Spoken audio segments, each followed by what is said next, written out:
আমি খুব অসুস্থ ব্যক্তিগতভাবে, হয়তো আসতাম না যদি ডক্টর শাহেদ রফিকের অনুষ্ঠান তার জন্য দোয়া না চাইতে হতো।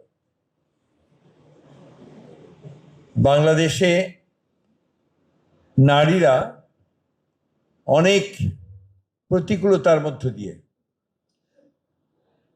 অনেক বাধা বিপত্তি পেরিয়ে তারা জীবন চলেন এবং খুব কম নারী সমস্ত বাধা এড়িয়ে, বিপত্তি এড়িয়ে তার জীবনকে সফল করে তুলতে পারেন, মানুষের জন্য, জনগণের জন্য, সমাজের জন্য তার কল্যাণকর কিছু করে যেতে পারেন। ডক্টর শাহেদ রফিক তাদের মধ্যে ছিলেন অন্যতম। আপাদ মস্তক একজন জাতীয়তাবাদী, আপাদমস্তক একজন দেশপ্রেমিক, অত্যন্ত বিদুষী। 72 ঘন্টা ময়েশ্চার লক সমৃদ্ধ লিলি বডি ওয়াশ, শিয়া বাটারের গুডনেস স্কিন রিপেয়ার করে রাখে সফট ও গ্লোয়িং। এবং জ্ঞান শিক্ষার প্রতি তার যে অনুরাগ, সেটা তিনি তার জীবন দিয়েই প্রমাণ করেছেন। তিনি যে শিক্ষা প্রতিষ্ঠানটি গড়ে তুলেছেন তা নিঃসন্দেহে সেটাই প্রমাণ করে। ডক্টর শাহেদ রফিক ছিলেন সেই জাতের একজন মানুষ যিনি সত্যকে সত্য বলতেন, কালোকে কালো বলতেন, ন্যায়কে ন্যায় বলতেন, অন্যায়কে অন্যায় বলতেন। আমার প্রায় মনে পড়ে, বিকজ একসাথে কাজ করেছি দীর্ঘদিন। তিনি রাজপথে আমার সঙ্গে হেঁটেছেন, তিনি স্লোগান দিয়েছেন। তিনি কিছুক্ষণ আগে আমাদের ব্যারিস্টার সাহেব বললেন যে মামলাও হয়েছে তার বিরুদ্ধে অসংখ্য, কিন্তু সবগুলোকে মোকাবেলা করে, সেই চ্যালেঞ্জকে মোকাবেলা করে তিনি কিন্তু সামনের দিকে এগিয়ে গেছেন।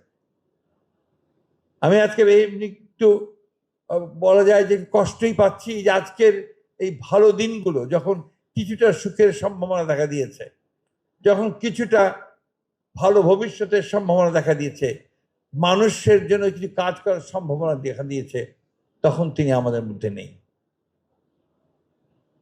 ব্যারিস্টার রফিক ইসলাম মিয়া সাহেব আমাদের সিনিয়র কালিগ, স্ট্যান্ডিং কমিটির মেম্বার ছিলেন দীর্ঘকাল, মন্ত্রী ছিলেন, বিএনপির একজন অত্যন্ত শক্তিশালী নেতা। তিনি অসুস্থ হওয়ার পরে তিনি তার স্বামীকে নিয়ে প্রায় স্ট্যান্ডিং কমিটি মিটিংয়ে আসতেন, নিজে হাতে ধরে বসিয়ে দিতেন চেয়ারে।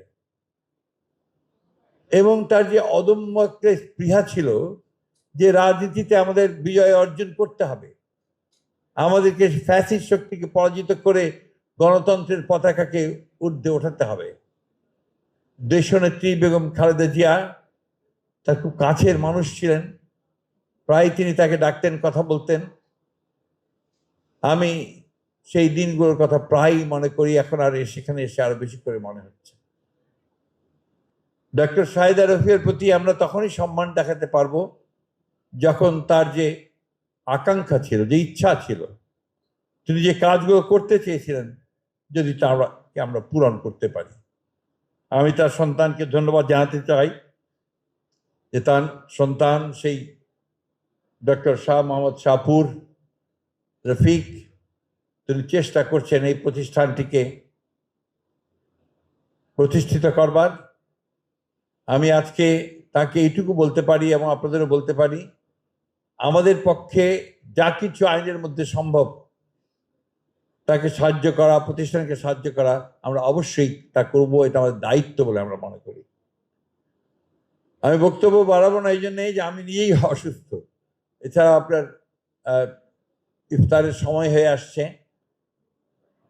আমি পরম করুণাময় আল্লাহ তাআলার কাছে এই দোয়া চাইব, আল্লাহ তাআলা তাকে, অর্থাৎ ডক্টর শাহেদ রফিককে যেন বেহেশত নসিব করেন।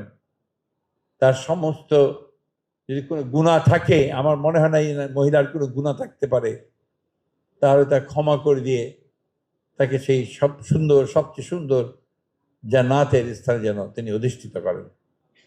তার সন্তানদের কাছে আমাদের সমবেদনা জানাচ্ছি এবং এইটুকু প্রতিশ্রুতি দিতে পারি যে আমরা তাদের এই প্রতিষ্ঠান শুধু নয়, তাদের চলার পথে আমরা তাদের পাশে থাকব।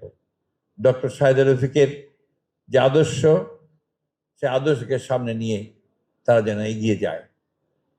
আমরা মাথা উঁচু করে বলতে চাই যে ডক্টর শাহেদ রফিক ছিলেন আমাদের বেগম রোকেয়ারই একজন পাশের মানুষ, যিনি সংখ্যাকে এগিয়ে নেওয়ার চেষ্টা করেছেন। আমরা গৌরব বোধ করি তার জন্য, এবং আবারও আল্লাহ তাআলার কাছে এই দোয়া চাই যে আল্লাহ তাআলা তাকে যেন বেহেশত নসিব করেন।